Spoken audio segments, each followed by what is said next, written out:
அஸ்ஸலாமு அலைக்கும் வரஹ்மத்துல்லாஹி வபரகாத்துஹு. நான் பாடத்துறையில் இருந்து ஐனா அஹமத் பேசுகிறேன். எனது வயது 9.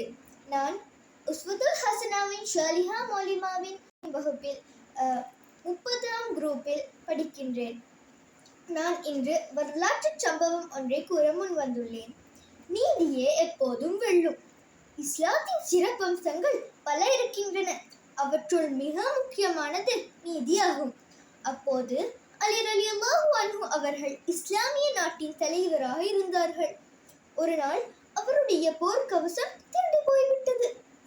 சிறிது நாட்கள் அந்த கவசத்தை ஒரு யூதன் எடுத்து பிரிப்பதை அலி ரலியல்லாஹு அன்ஹு அவர்கள் கண்டுபிடித்தார்கள். அப்போது அவர்தான் நாட்டின் தலைவர். அவரிடம்தான் அனைத்து அதிகாரங்களும் உண்டு.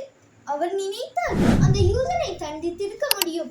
ஆனால் இஸ்லாமிய நீதிக்கு முன் நாட்டின் தலைவரும் குடிமகனும் சமம்தான் என்றபடியால் அலி ரலியல்லாஹு அன்ஹு அவர்கள் நீதிபதியிடம் முறையிட்டார்கள். நீதிபதி அலி ரலியல்லாஹு அன்ஹு அவர்களையும் அந்த யூதனையும் விசாரணைக்கு அழைத்தார்.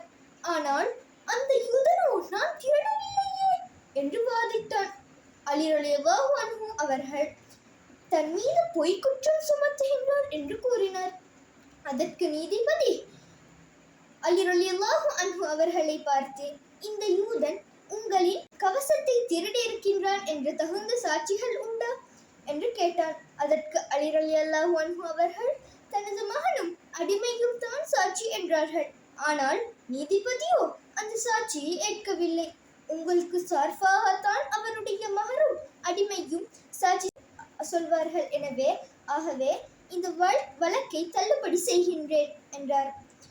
அந்த கவசத்தை யூதனே வைத்துக் கொள்ளட்டும் என்று சொல்லிவிட்டார்.